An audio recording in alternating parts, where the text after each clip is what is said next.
Hello my dear student, welcome to K Chauhan vision.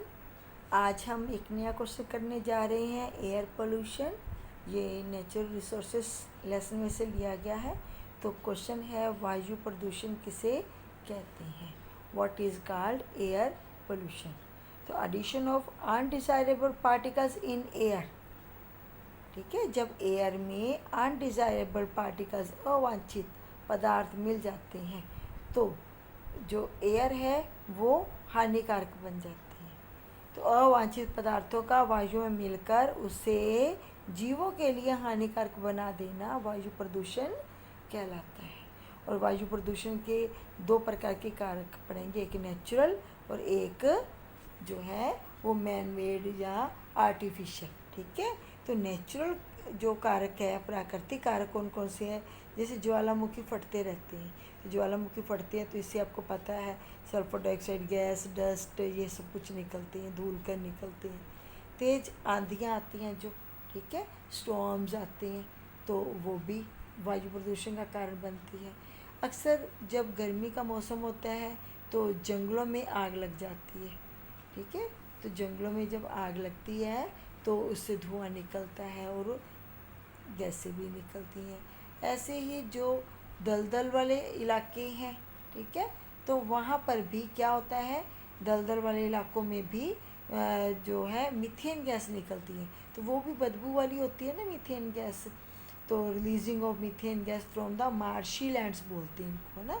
और पौधों और जंतुओं का अपघटन और परागकण जो है वो एक जगह से दूसरी जगह पर जाते हैं, या मरे हुए जीव जंतु हैं वो उनका जब वो उनकी डेड बॉडी डिकेइंग होती है तो भी बदबू फैलती है, तो इससे वायु प्रदूषण के कारण बनता है।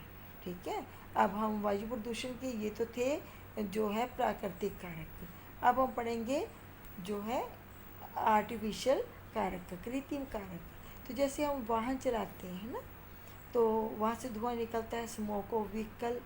ठीक है, घरों में भी खाना पकाते समय ईंधन को जलाते हैं तो धुआं निकलता है। कारखानों से, फैक्ट्री से धुआं भी निकलता है, वाष्पीय पदार्थ भी निकलते हैं।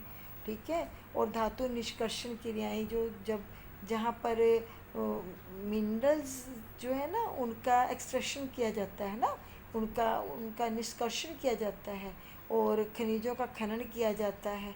ठीक है, तो ये दोनों चीज़ें ना, जो धातु निष्कर्षण है जो, ठीक है, मेटलर्जिकल एक्टिविटीज़ और एक्सट्रैक्शन ऑफ मिनरल्स जो हैं, ये दोनों मैं ना आपको लेसन नंबर 3 में पढ़ा चुकी हूँ, मेटल नॉन मेटल में। इसके अलावा इंसेक्टिसाइड, पेस्टिसाइड, इनका भी यूज़ जब हम करते हैं तो भी एयर पोल्यूशन होता है।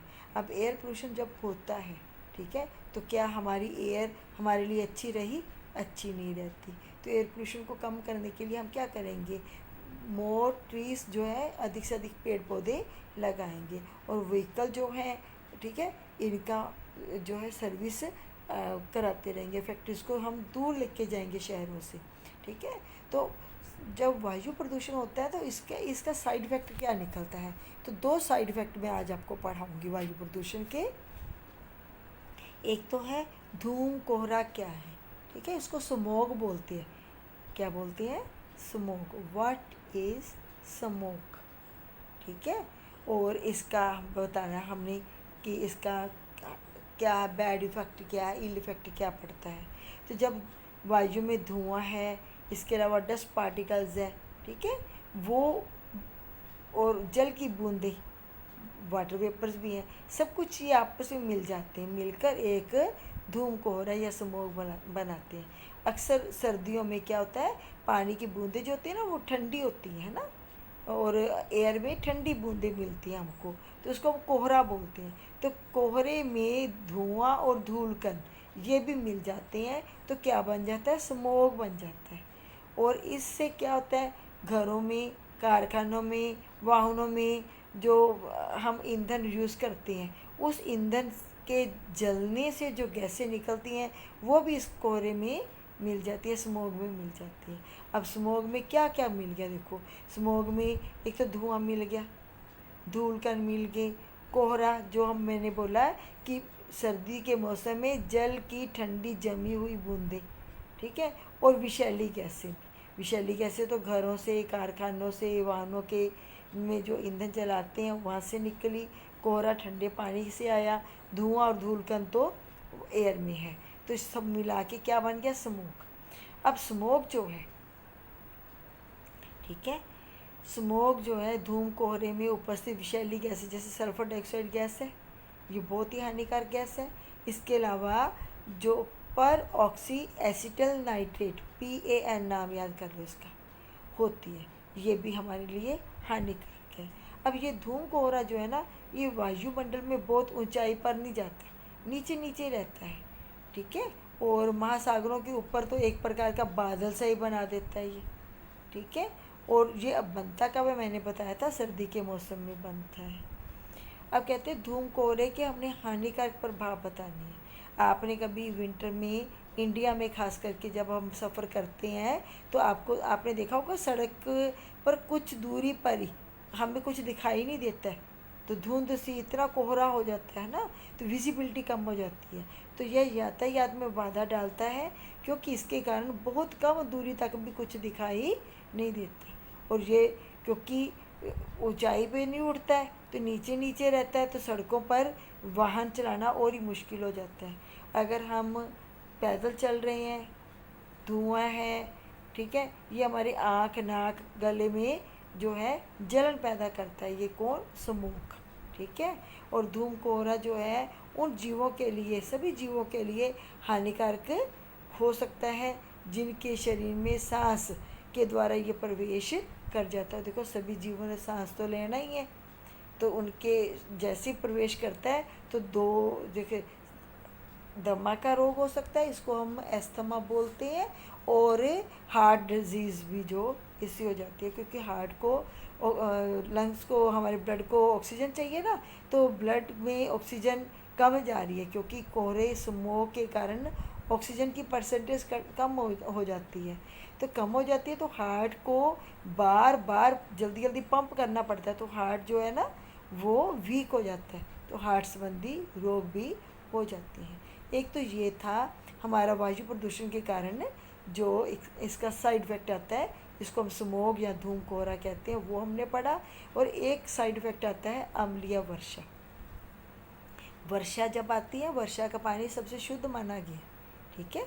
क्यों शुद्ध माना गया? क्योंकि नदियों तालाबों का पानी जब ऊपर जाता है तो शुद्ध पानी ही इवेपोरेट होता है, ऊपर जाकर बादल बनते हैं, और बादलों से फिर क्या होती है? वर्षा, बारिश होती है, ठीक है। पर अब जब बादलों से बारिश हो रही है, पानी तो शुद्ध ही ऊपर गया इवेपोरेट होके, जब बादलों से बारिश होती है, बारिश का पानी नीचे आ रहा होता है ना, तो यहाँ वायु में क्या होता है? ये हानिकारक गैसें जैसे sulphur dioxide, nitrogen dioxide, hydrogen chloride, carbon dioxide, carbon monoxide, कितनी तरह की गैसें हैं जो हमारे ईंधन के जलने से, कारखानों में से निकलती हैं, ठीक है।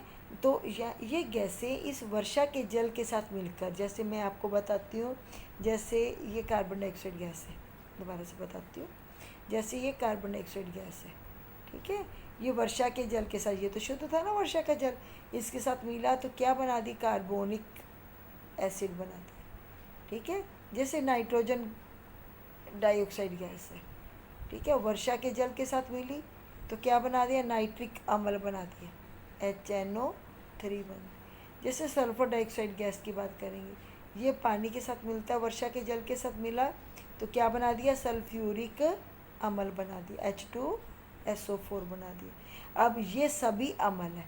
अब अम्ल किस में मिल गया? वर्षा के जल में मिलकर, तो जब नीचे धरती पर आता है तो इसको हम बोलते हैं अम्लीय वर्षा। तो ये वर्षा हमारे लिए हानिकारक होती है। अब इसको पढ़ते हैं। वातावरण में मिलने वाली अम्लीय गैसें जैसे sulphur dioxide, nitrogen dioxide, hydrogen chloride, ये वर्षा के जल की बूंदों के साथ मिलकर अम्ल बनाती है। कौन कौन से अम्ल बनते हैं वो मैंने आपको बता दिया। इन्हीं अम्लों की वर्षा को हम अम्लीय वर्षा कहते हैं। अम्लीय वर्षा जो है वो ऐतिहासिक इमारतें जैसे ताजमहल जो है, ठीक है, ताजमहल जो है वो क्या हो रहा है? ख़राब हो रहा है। उसकी जो वाइट था ना, वाइट संगमरमर का बना था, ये पीलेपन में आ रहा है। चट्टानें हैं, वनस्पति हैं, पेड़ पौधे हैं, ठीक है, इन सब के लिए हानिकारक है ये। आप भी देखो, कभी बारिश का पानी आप पर अगर 2-3 महीने बाद बारिश हो रही है, तो या महीने बाद भी बारिश हो रही है बिग सिटीज़ में, तो आप देखो बारिश का पानी जैसे ही आपकी बॉडी पर पड़ता है तो जलन शुरू हो जाती है। तो ये अम्लीय वर्षा का ही कारण है। तो आज हमने एक अच्छा बड़ा टॉपिक लिया था कि वायु प्रदूषण क्या है और इसके साइड इफ़ेक्ट हमने पढ़े। ठीक है, तो ये वीडियो आपको अच्छी लगी होगी, अच्छी तरीके से इसको सुनना। Thanks for watching this video.